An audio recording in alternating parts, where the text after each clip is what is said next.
So he he wants to confirm. He says, "Shall I consider?" He's like, "I'll consider, I'll consider the letter. I'll take it home, figure out what to do." And he's like, "And now one more word. It was Hyde who dictated the terms in your will about that disappearance." So he's still trying to get confirmation. He's still talking about this. If the letter was enough, if Jekyll's word that Hyde was gone and he wasn't coming back, and here's this letter that shows, we were just acquaintances and he was in the wrong and I had nothing to do with it.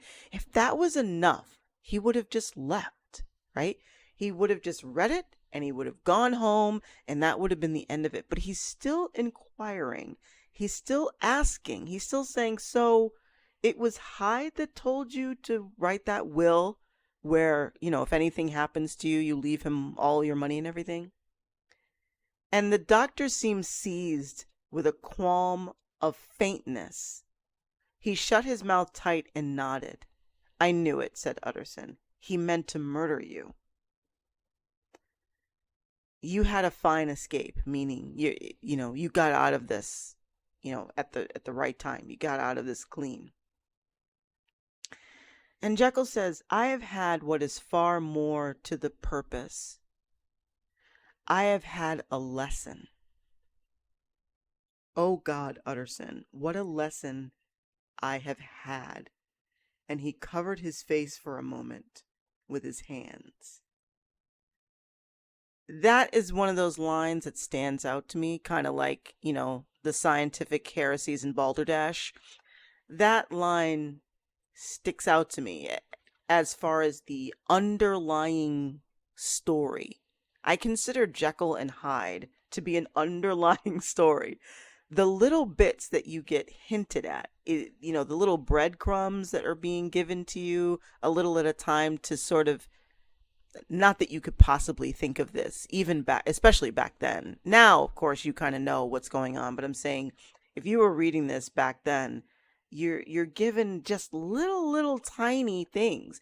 And honestly, the only two things that I have seen, actually there's three things that I have seen that I would consider to be breadcrumbs that are about the underlying story of Jekyll and Hyde. One, what Lanyon says, that, I used to like Hyde, but he's gone wrong and he's become very fanciful and all he does is talk about these scientific heresies. That's the first thing. Okay, what does that mean? He's gone wrong. He's fanciful. Scientific heresies. What is that? The second thing is how Dr. Jekyll talks about Dr. Lanyon. He says that he used to spend time with Dr. Lanyon, but he's too pedantic. He's too rigid in his thinking. He's not open-minded enough for me. Okay, what does he have to be open-minded about? What are you doing, scientifically speaking, that you need someone to be open-minded, you know, and not rigid in how they believe, what they believe in things?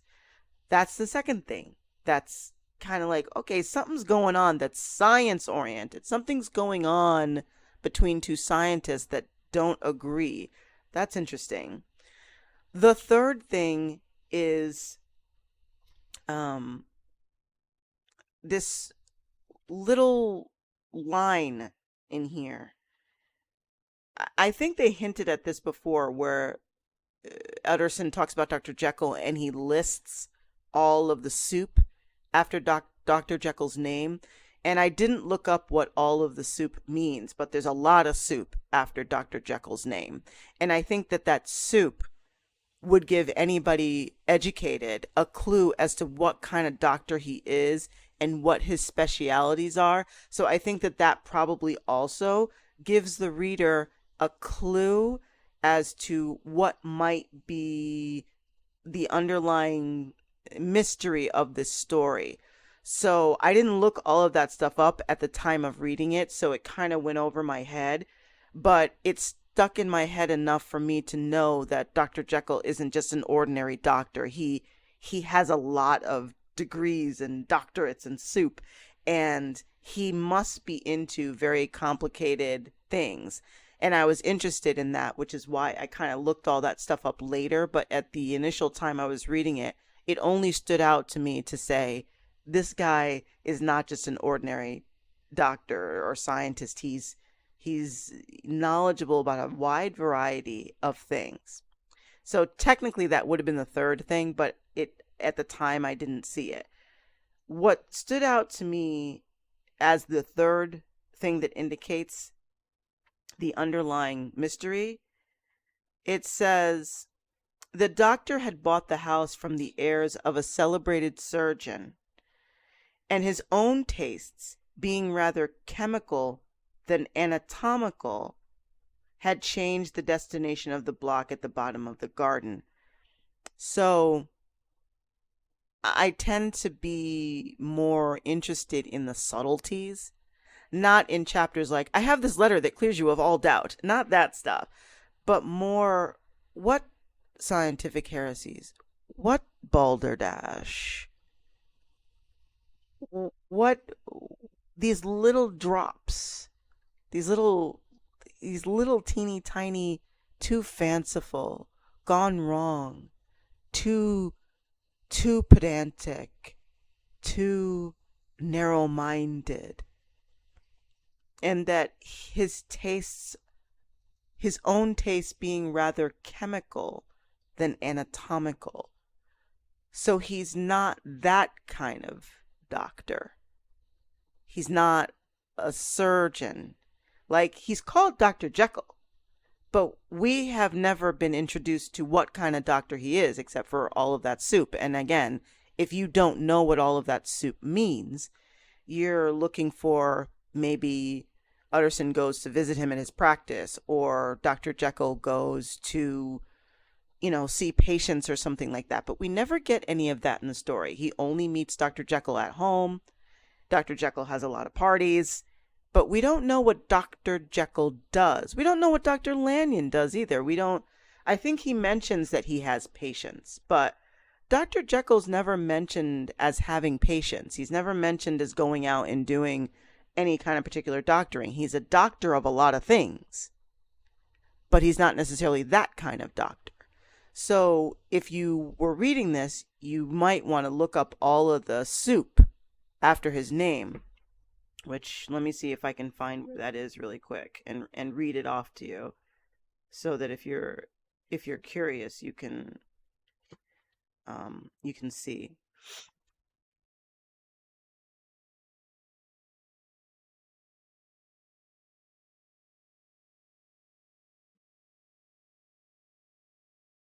I want to say that it was very early in the book. Yeah, The Search for Mr. Hyde, which is chapter 2. So it's on the first page of chapter 2. When Utterson goes back home and he goes into his safe to look at the will, it says, it provided not only that in the case of the decease of Henry Jekyll, M.D., D.C.L., LLD, FRS, etc. So MD, DCL, LLD, FRS. If you're interested, so he is an MD, but if you're interested in all those other things, definitely look those up to get a little bit more insight. But it only stood out to me, like I said at the time, to say, oh, he's a lot of things. But this thing about his own taste being rather chemical than anatomical, that stood out to me as curious. I thought it was a curious way of trying to say he's more interested in chemistry than he is in sort of a physical anatomy of a person. And he deals more with chemicals, that sort of science. So that stood out to me too. So you're not getting a lot of information about the underlying mystery that writers and directors and everybody else who does adaptations seems so fixated by and only makes movies about. In the story, it's very, very subtle. I felt when I first read this, I got sort of mind blown by the end of the book, because the end of the book kind of gives you the end all be all of explanations. And you do get, as you get closer to the end, it starts to become more obvious. And there's a chapter in which it's very obvious what's going on. But the final chapter, which is just Jekyll's diary, pretty much explains everything. It's like the end of Psycho, which the guy explains everything. It's really annoying. But it's very fascinating, too, because you get actually Jekyll's words, his journey, his experience for the first time in the book. So you don't have a lot of information. You don't know what the mystery is. You don't understand what Hyde has to do with Jekyll, what Jekyll has to do with Hyde, why Hyde is murdering people. Why are these people involved together? Is it blackmail? What does this have to do with anything? And what does this have to do with science? Where is the science in this book? There are two doctors in this book that don't like each other. What does that have to do with Hyde? What does that have to do with the murder of this respectable guy? What does any of this have to do with anything? There's no very clear indications of the connections between all these characters. It does not exist except in little teeny tiny hints that you're getting. That when you get to the end of the book, you might look back and say, oh, okay, I see, right? But there's nothing to tell you what is going on at all. There is no indication. It is a full mystery in that regard. You're given no information. So I like that there's nothing that makes me think about Jekyll and Hyde aside from going, what's going on? Who are these people? What do they have to do with anything? My interest is solely in the person who is trying to solve the mystery. Me and Utterson are trying to solve this mystery. We are following Utterson, who, like us, has no clue, and probably like us has no scientific understanding, and is just going off of what he sees, what people tell him, right? That is, to me, a more interesting perspective than trying to pick apart breadcrumbs that only tell me a portion of the story. I don't care about something that I haven't been given information on. I care about the mystery. I care about the little bits of information that I'm being given. But Utterson is the one I am following. He is the one who is telling the story. He is the one who's going to Jekyll's house. He is the one who is talking to Dr. Lanyon. He is the one who's talking with his friend Enfield and getting, gossip and information about Hyde. He's the one that the police are going to and saying, do you know this Hyde guy? He just murdered somebody. Dr. Utterson is the primary driving character of this story. Without him, we will not find out anything. Why not just make a book that is Jekyll's journal? Right? Jekyll's journal, at the end, the very last chapter of this book is Henry Jekyll's full statement of the case. It is long. It is the longest. I don't know if you can see this. That is how long the final chapter is of this book. It is the longest chapter of the whole book. I don't think I can get that in any focus at all, but it's a lot of pages. Every other chapter of this book is like 5 pages, 4 pages. The final chapter, which is basically a letter that Utterson receives, it's an entire account of what Jekyll did. It's the longest chapter of the book. This is the whole story. This whole final chapter is what everybody makes their movies out of. This whole thing. So The rest of the book is completely pointless. The rest of the book, no one cares about. There's 82 pages of a story here that no one cares about. All they care about is from page 83 to page 106. That is all anybody cares about that makes adaptations. They don't care about anything else. They don't care about the lead up. They don't care about the mystery. They don't care about anything at all. They only care about Jekyll's letter, his diary, his account of the story. There are 82 other pages of this book. I don't think anyone reads them. I don't think anyone cares about them. I don't think anyone who's made a movie cares about any of that stuff. I think the first 82 pages are the most interesting.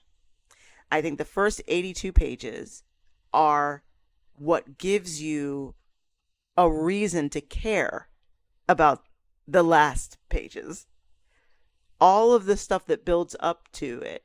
If the book just ended before that and you never got Jekyll's diary, if you never got his account of the story, I still think the book would be good. I think if it ended, if I recall where it ends.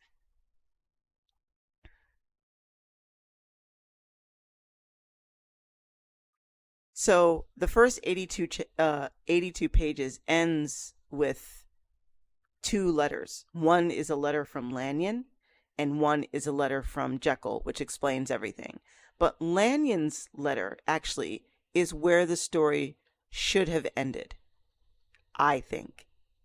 I think that if you ended this book with Lanyon's letter, and when we get to it, you'll understand why, I think it still would have been good. The last chapter, which is Jekyll's explanation, his feelings, his manifesto, his whatever, I could care less. Like I said, like the explanation at the end of Psycho, you don't need all of that. You don't need the person telling you. I suppose people want to know how it happened, how he did it, how he figured it out, how he dealt with it, all that stuff. I don't care. To me, that's a spinoff. The whole back end of this book is a spinoff. I think it should have stopped. It should have left you guessing and feeling and thinking, right? When you read someone's manifesto of the world and about their selfishness and about what they want to do and what they want to figure out and what they're trying to preach to you, it kind of takes away from obviously your own interpretation about how you feel about it. Like if you had to sit and guess what Jekyll was doing, if you had to sit and wonder why he did it, or, you know, those could be very interesting discussions going, you know, through generations, right? Decades of talk about why did this guy do this and what was he trying to do? When you explain it all at the end, you're just like, this guy was an asshole, basically, is what it comes down to. But I think the whole first 82 pages of this book is worth getting into. I think Utterson and Lanyon and Poole and all the people that are suffering and trying to just live through the world that Jekyll and Hyde inhabit, their story is worth reading and worth paying attention to. Their story, their telling of the story, Utterson's journey through the story is what the story is. The story is not just the last chapter. That's not the story. That is the explanation for the events that happen in the story. But that is not the only story that exists. That is not the most important part. If you didn't have the first 82 pages, then you would just have an entire book that is just this one guy's letter explaining himself. And that would be boring. And that wouldn't be interesting. You need a lead up. You need to see what he caused. You need to see what his ideations and his beliefs and his experiments caused, the havoc that they caused in the world that Utterson and Lanyon and Poole live in. If you only care about the crazy person and not about the damage that the crazy person does, and you don't have alternative perspectives of the victims, then I think you're missing half the story, right? Wasn't there a show recently about Dahmer, the one that Niecy Nash was so outstanding in? And wasn't it about her because she was his neighbor, and about how this woman, this very real woman, was trying to, alert the police and trying to like save people's lives because she knew something was wrong about him and something was going on and no one believed her? Isn't that what that whole show was about? So someone looked at Dahmer and his whole life and pulled out this woman that no one knew the name of, that no one even knew existed for a long period of time, and brought her perspective to the forefront. And it made for a much more interesting, well-rounded story of Dahmer's killing spree, right? Because you're getting the perspective of someone around him, someone in the peripheral. It's not just about the people he murdered. It's not just about the cops that tried to catch him. It's not just Dahmer's perspective himself. You're getting someone else's perspective, a real person. There are other people in the world other than Henry Jekyll. There are people whose lives are affected by his existence. That is a story worth telling, because you're going to get a whole other perspective on what it means to inhabit a world with somebody like Dr. Jekyll in it. Dr. Jekyll is not the end-all, be-all of people. He is someone who creates havoc. He's someone who destroys lives. His presence in the world effectively killed 2 people. Why are you so fascinated by that?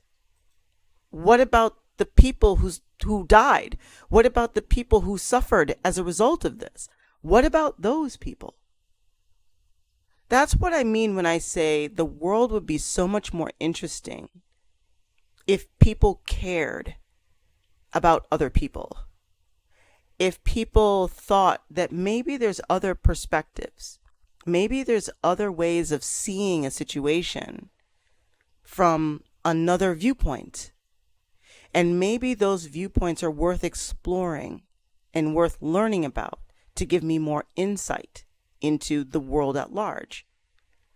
Jekyll and Hyde is very much a story like that. If you care about the world as a whole, you'll get a much more different perspective.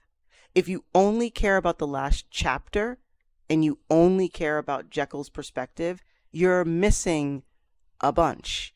Because I guarantee you that Henry Jekyll does not care about anybody.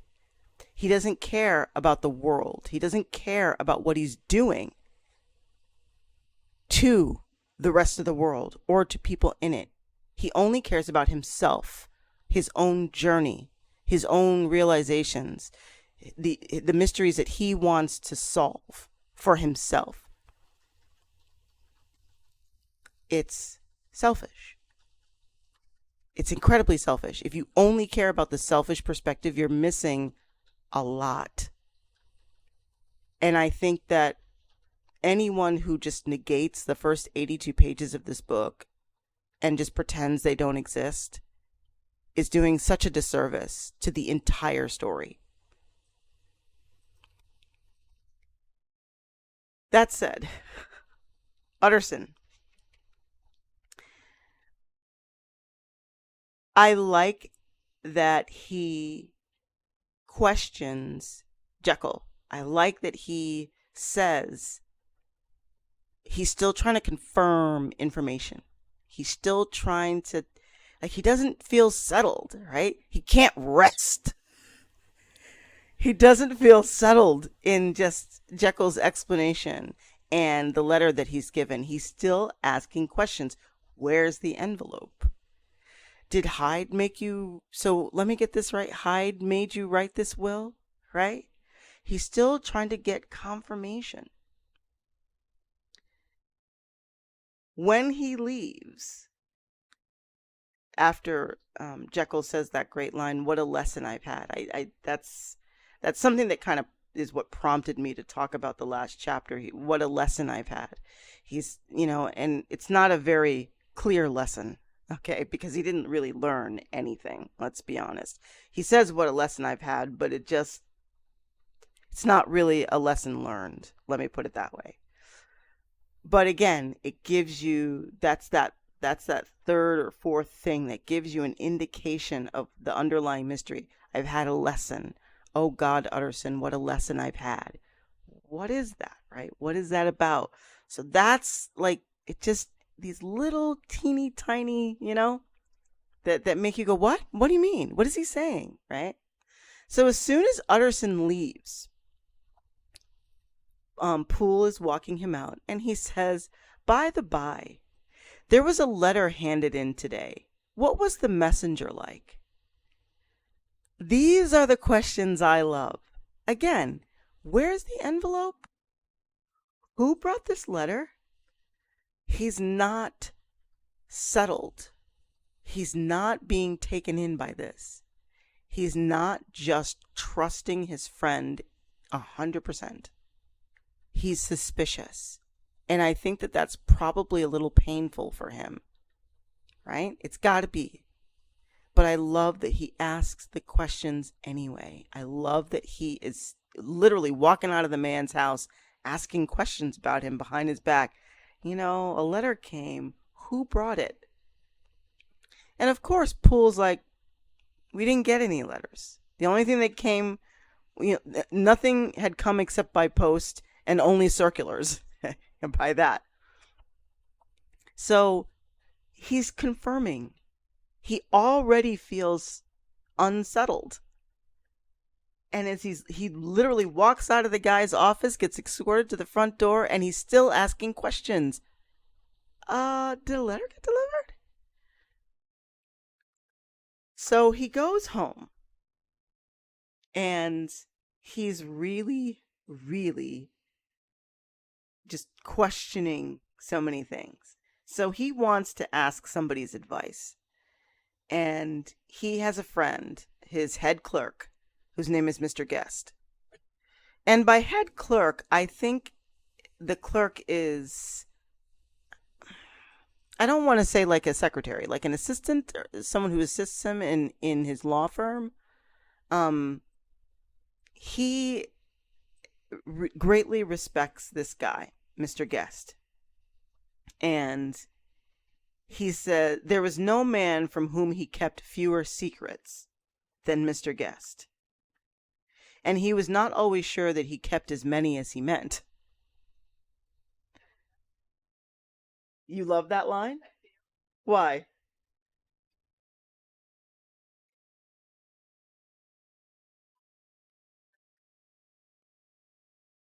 Get sort of where your lines are, when you're, especially if you're comfortable with them. Yeah. You're comfortable to a degree, but you don't want them in on this part of your life. Yeah.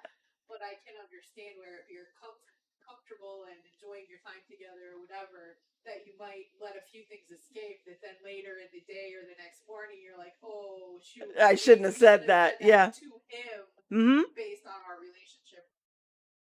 I like that line. That is a really good line, and you're right. Like there's a fine line, right?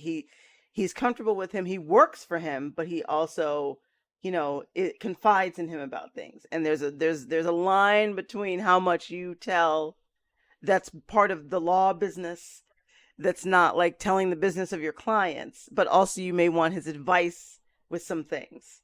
So yeah, I also like that line for the same reason. Mr. Guest had also been to business at Dr. Jekyll's house, so he knew of him. He knew Poole. It says Guest had often been on business to the doctors. He knew a Poole. He could scarce have failed to hear about Mr. Hyde's familiarity about the house. He might draw conclusions, right? Was it not as well, then, that he should see a letter which put that mystery to right? And above all, since Guest, being a great student and critic of handwriting, would consider the step natural and obliging, The clerk, besides, was a man of counsel. He could scarce read so strange a document without dropping a remark. So I like that, you know, Utterson says it is not, he was looking for advice and it was not to be had directly, but perhaps he thought it might be fished for. And then goes on to talk about this guy. So he knows very well he needs some advice. He doesn't want to, put it out there. He's going to fish for it, right? Which I love. I love that he admits this. I'm just going to fish. But he also describes Mr. Guest so well. And I see this as like a young guy who's very like sort of intrigued with things and very detail oriented. And he knows that if he puts this in front of him, he's going to get into it and he's not going to not be able to say something about it. He's not going to be able to not offer his thoughts and not say something about, give Utterson some advice that he didn't necessarily ask for, but just by giving it to him, he knows he's going to get a mouthful of stuff. There are people that kind of treat me the same way. I have to say, people know that if they drop something in front of me, I'm going to go off about it for like 2 hours and they're going to be able to get all kinds of information without even having to ask because it can't be helped. I'm just going to, I'm going to talk about it. I'm going to say something about it. It's inevitable. And Guest is someone I am drawn to instantly. And I wish we had some more information about him. Again, I'm drawn to these little characters that no one seems to care about. But I think his personality is really interesting. And I like the way that Utterson uses him and uses that personality quirk to show him this letter and get his unsolicited advice and commentary on it. But what's interesting to me is he is calculating all this in his head. He's familiar with Jekyll. He's been to Jekyll's house. He surely knows, he's heard about Mr. Hyde. So I can show him this letter. It's not like he doesn't know who the people are that are involved. It's not like I'm showing it to a stranger. I can show him this letter and it's okay. And he'll be able to give me advice on it. And he's a great student and critic of handwriting. Why does this matter, right? Why is Utterson thinking to himself, I should show this to Mr. Guest, my clerk, because he's very interested in handwriting analysis. So Utterson already has a suspicion about the letter and the letter's handwriting. So he doesn't buy it. Even though he sat there and he said, thank you for this letter, I'll sleep on it and figure out what to do. He doesn't believe it. He doesn't believe it for a second. And I love that about him. And I love that on the way home, he's like, I have a guy I can show this to who is going to give me all the information I need about this. Someone I trust, someone that I confide in, someone that knows all the people involved, so it's not shady that I'm showing this to him, who's going to give me his honest opinion. So he prompts him, right? Like he said, I'm going to fish for it. He says, this is a sad business about Mr. Danvers, right? And so this gets Guest sort of talking about, what happened to Carew and Hyde and everything. And he's like, Mr. Guest is like, well, obviously Hyde is crazy. He's obviously mad. And Utterson's like, I would like to hear your thoughts on this. I have a document here in his handwriting. It is between ourselves, for I scarce know what to do about it. It's an ugly business. But there it is, quite in your way, a murderer's autograph. And so Guest's eyes brightened, and he sat down at once and studied it with passion. I just love this guy already. Like I can get an image of someone like him in my head, just a vague image of someone who is so meticulous and is, probably a little bit different in the things that he gets excited about, right? He's so excited about handwriting analysis. He's one of those clerks that you want working for you because, they just have a different way of seeing things and is very fascinated with things that are outside of the norm maybe. And I just love people like this. So someone like Guest is just so interesting to me. And I love that I can see him grabbing that note and sitting down and being like, "Oh, right?" Like cuz I do the same thing. Like you give me something that I'm interested in and everything goes out the window. I'm fascinated. Like hand it to me. Let's go for it. So Guest looks at it and he's like, "This is definitely odd handwriting." And this is where I'm saying I don't like this chapter. A servant comes in and hands Utterson a note. And Mr. Guest is like, "Oh, is that from Dr. Jekyll?" And Utterson's like, "Oh, it's just an invitation to dinner. Why? Do you want to see it?" And it's like, first of all, this guy works for you, and I get that they're friends and everything, but why is he's like, "Oh, what's that? Is that from Dr. Jekyll? Is it personal? Why do you want to know? Like what business is it of yours?" It's really odd. And "Is that from Jekyll?" inquired the clerk. "I thought I knew the writing. Anything private, Mr. Utterson?" "Only an invitation to dinner. Why? Do you want to see it?" "Just for a moment, thank you." It's like, is that really something that you would do?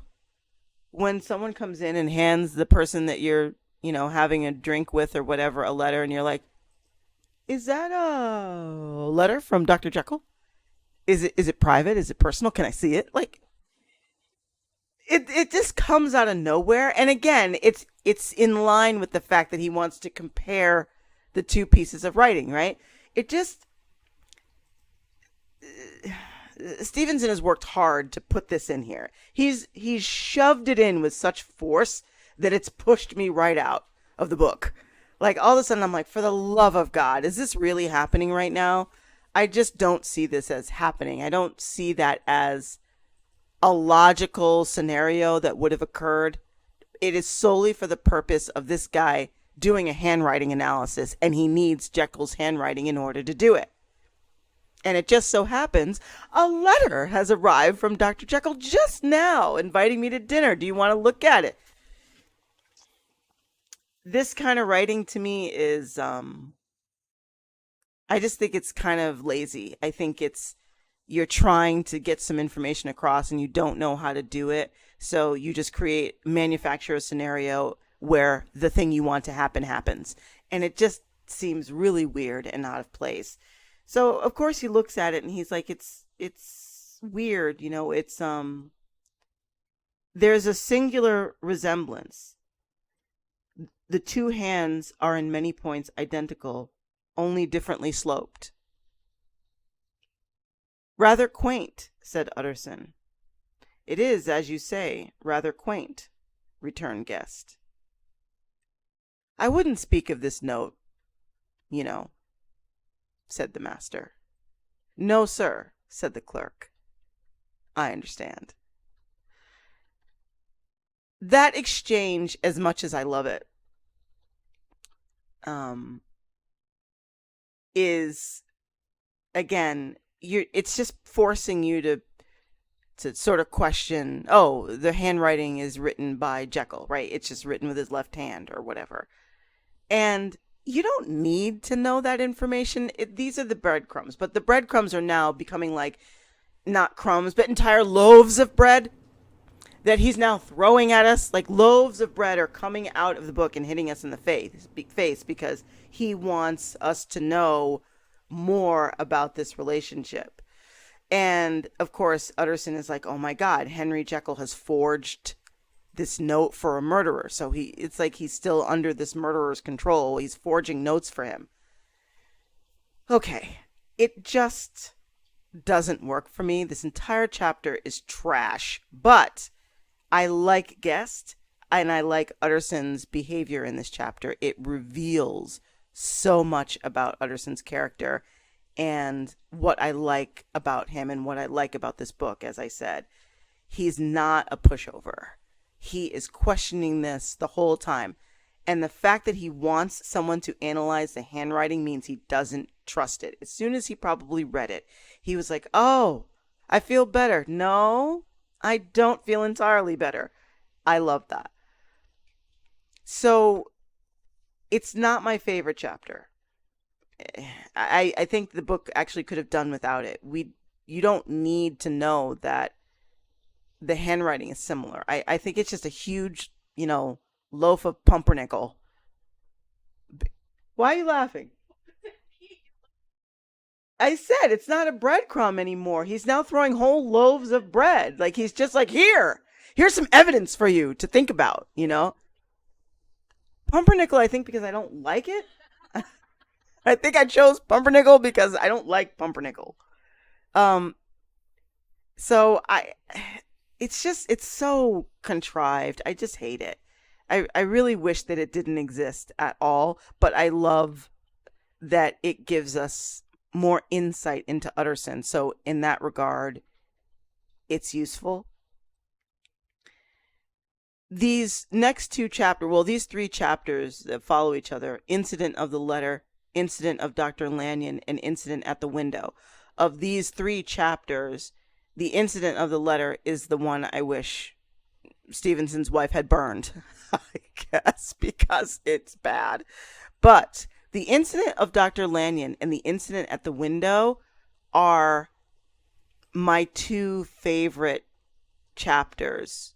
I think my two favorite chapters in the whole book, I would say.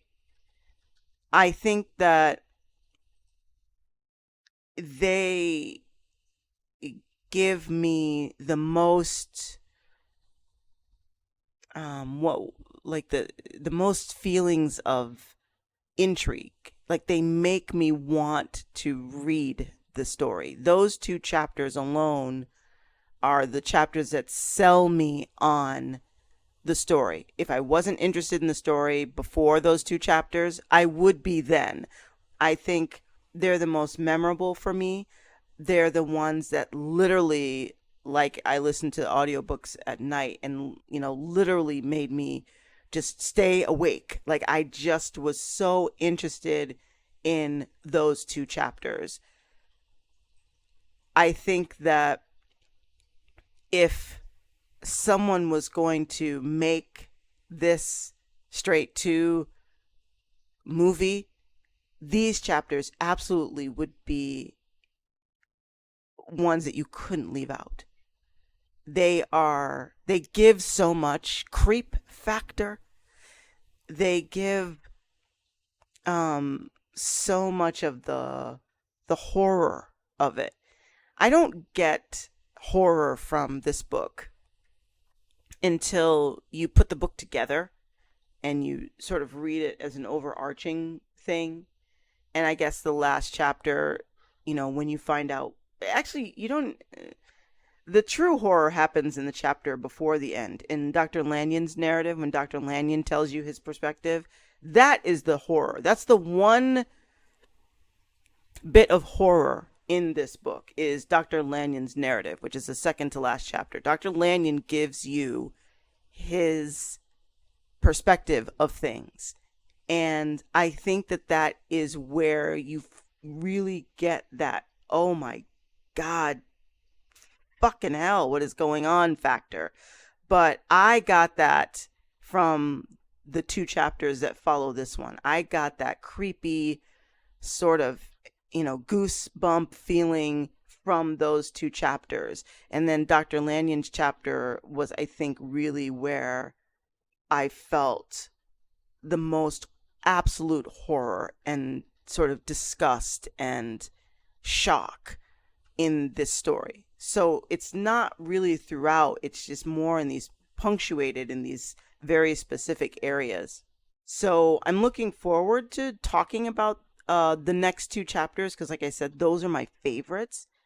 Um, I hope that, throughout this series, I'm giving you guys a different way of coming at literature in general, or any kind of media, really, just by taking a different viewpoint of maybe another character and thinking about that character's perspective. And most media doesn't give you alternative character perspectives. So sometimes you have to kind of put the effort forth to think about other characters' perspectives, and it changes the overall story when you do that. in Jekyll and Hyde, you are given alternate people's perspectives. It's just everybody chooses to ignore them. But they're the most interesting, and they give you more of a sense of the kind of real terror and horror and the destructive aspects of what Dr. Jekyll's existence means in the world. And that's really valuable to really understanding why this book is not just an allegory about Jekyll and Hyde, but also just about people that are like that, people that put themselves above others, and those that are pulled in that wake, right? The tidal wave that these people leave in the world, and all the people that are trapped in the wake of that tidal wave. It just changes things when you consider other perspectives, when you think about how other people feel. I don't know why that's something that's so difficult for people to do in this day and age, to consider the feelings of others, and that they have other perspectives, and that those perspectives are valid and interesting and could be integral to your understanding of a situation. I don't know why people are so incapable of this. I hope that my reading of this and talking about it maybe gives you a thought about how you can incorporate this idea into your own life and into how you view the world that you live in. There's other people in the world other than you, and they have perspectives and lives and realities that they live. And your presence affects them just as their presence affects you. But the more you know about all the people that your presence in the world affects, the more you can have a clearer understanding of yourself and your presence in the world, not as a solitary person, but one of many. You get what I'm saying? It's not just you. People love to center themselves, but they're not the center. No one's the center. There's billions of people in this world. There's hundreds of people around you that you see, work with, talk to, run into at the store, whatever. Your presence, your actions, your speech, the things you say and do online and offline affect other people in good ways and in bad ways. And you would never know that if you only ever think of yourself. If you only ever believe that your reality is the only reality and that your presence is the only presence that matters. It isn't. Think about that. I think that would change a lot of things for a lot of people if they just tweaked their thinking just that little bit. So, thank you again for tuning in. And I'm really excited to share the next two chapters with you because I love them. And I hope that you will be looking forward to that as much as I am, as much as anybody is, as much as Corey is. Maybe she's not. We don't know. She has to sit here and listen to it. So thanks again for all of your encouragement and all of the views and all the likes and everything on the videos I put up. I really appreciate it. It's very encouraging, and it's nice to know that you appreciate what I'm putting out there and appreciate a new perspective on this classic story. See you soon.